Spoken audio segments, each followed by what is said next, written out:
ചിന്നു നേരത്തെ പറഞ്ഞു പാട്ടുകൾ ചെയ്തുകൊണ്ടിരിക്കുന്ന സമയത്താണ് കൊച്ചിയിലേക്ക് വരുന്നത്. എന്തൊരു ഭംഗിയാണോ പാട്ടുകൾ രണ്ടും അല്ലേ, അത്ര എത്ര വ്യൂസ് കണ്ടോ പോയിരിക്കുന്ന, അത്ര മനോഹരമാണ് നിങ്ങളുടെ പാട്ടുകൾ. ഇതിൽ വരികൾ എഴുതിയിരിക്കുന്നതും ആനന്ദ് തന്നെയാണ്. വിഷ്വലോ പ്രത്യേകിച്ച് നമുക്കിപ്പോൾ ഭയങ്കര നൊസ്റ്റാൾജിക് ഫീൽ ഉണ്ടെന്ന ഒരു വിഷ്വൽസും. അപ്പം ഇനിയും വരാനുണ്ട് പാട്ടുകൾ. ഉണ്ട്, 4 പാട്ടുകളാണ് നമുക്ക് സിനിമയിലുള്ളത്. എല്ലാം അപ്പൊ വിശേഷം സ്വന്തം സിനിമയാണ്, അഭിനയിക്കുന്ന സിനിമ, എഴുതുന്ന സിനിമ. അപ്പൊ ഇതിലെ പാട്ടുകൾ ചെയ്യുമ്പോൾ എന്തായിരുന്നു മനസ്സിൽ? അയ്യോ, ഇതിലെ പാട്ടുകൾ ചെയ്യാനായിരുന്നു ഞാൻ ഒറ്റ കാര്യം ആഗ്രഹിച്ചിരുന്നുള്ളൂ. ഭയങ്കര ഫോഴ്സ് ചെയ്ത് വരുന്നൊരു കാര്യമാവരുത്. ഭയങ്കര ജെന്യുവനായിട്ട് സാധാരണ പോലെ എനിക്ക് നാച്ചുറലായിട്ട് ആ ട്യൂണും വരികളും ഉണ്ടാവണം എന്നാണ് ഞാൻ ആഗ്രഹിച്ചത്. കഥയുടെ കാര്യങ്ങളായിട്ട് പ്രീ പ്രൊഡക്ഷൻ സ്റ്റേജിൽ ഡിസ്കഷൻസ് ഒക്കെ നന്നായിട്ട് ഓടുന്ന സമയത്ത് കാറിൽ യാത്ര ചെയ്യുമ്പോഴാണ് ട്യൂണും വരിയൊക്കെ ആയിട്ട് ഒരുമിച്ചങ്ങ് വരും. ഓരോരുത്തർ ഓരോ ഇപ്പൊ റഹ്മാൻ സാറൊക്കെ ഞാൻ പറഞ്ഞു തരുന്നുണ്ട്, ഭയങ്കര രാവിലെ ആരും ഇല്ലാത്ത സമയത്തൊക്കെ പാടുന്നത്. എനിക്ക് കാർ ഒരു വിഷയമാണ്.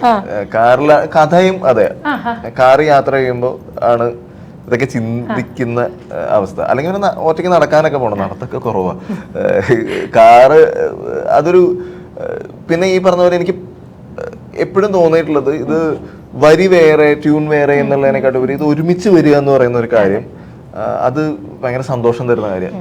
അങ്ങനെ ഉണ്ടായ പാട്ടുകളാണ് ഇതിലെല്ലാം. ഇപ്പൊ വരി വേറെ എന്ന് പറഞ്ഞുകൊണ്ട് ഞാൻ ചോദിക്കുകയാണ്, പണ്ടത്തെ ഒരു കാലഘട്ടത്തിൽ പറഞ്ഞു കേട്ടിട്ടുണ്ട് ഇങ്ങനെ, അതായത് എഴുത്തുകാരനും സംഗീതം ഒരുമിച്ചിരുന്നാണ് പാട്ടുകൾ ഉണ്ടാക്കിയത്. പക്ഷെ ഇപ്പൊ അങ്ങനെയല്ലല്ലോ സൂര്യ, അല്ലെ? എല്ലാം നമ്മൾ ഇവിടെ ഇരുന്ന് ട്യൂൺ ചെയ്യുന്നു, ആർക്കും അയച്ചു കൊടുക്കുന്നു, അദ്ദേഹം അവിടെ ഇരുന്ന് എഴുതുന്നു. ഞാൻ എപ്പോഴും ആഗ്രഹിക്കാറുള്ളത് ഒരുമിച്ചിരുന്ന് ചെയ്യാനാണ്. കാരണം അന്നേരം ഒരുപാട് കാര്യങ്ങൾ നമ്മൾ ചർച്ച ചെയ്യും, ആ പാട്ടിന് വേണ്ട കാര്യങ്ങൾ. അപ്പോൾ അതൊക്കെ അതിൽ റിഫ്ലക്ട് ചെയ്യും. ഈവൻ എനിക്ക് പറയാൻ പറ്റുന്ന ഏറ്റവും നല്ല ഉദാഹരണം, ഇപ്പം എൻ്റെ അഡ്രസ്സ് തന്നെ ഈ പൊടിമീശയാണ്. അപ്പോൾ അന്ന് ഈ പാട്ട് ആദ്യം ട്യൂൺ കൊടുത്തു കഴിഞ്ഞപ്പോൾ സന്തോഷേട്ടൻ പറഞ്ഞു, എടോ എനിക്ക് ട്യൂണ് പൊടിമീശയുടെ ട്യൂണ്, ഇത് വേറൊരു മാപ്പിളപ്പാട്ടൊക്കെ പോലെ ഇരിക്കും ഇത്, ചിലപ്പോൾ നമുക്ക് വേറൊരു പാട്ട് ചെയ്യാം. വേറൊരു പാട്ട് ചെയ്തു ഞങ്ങൾ.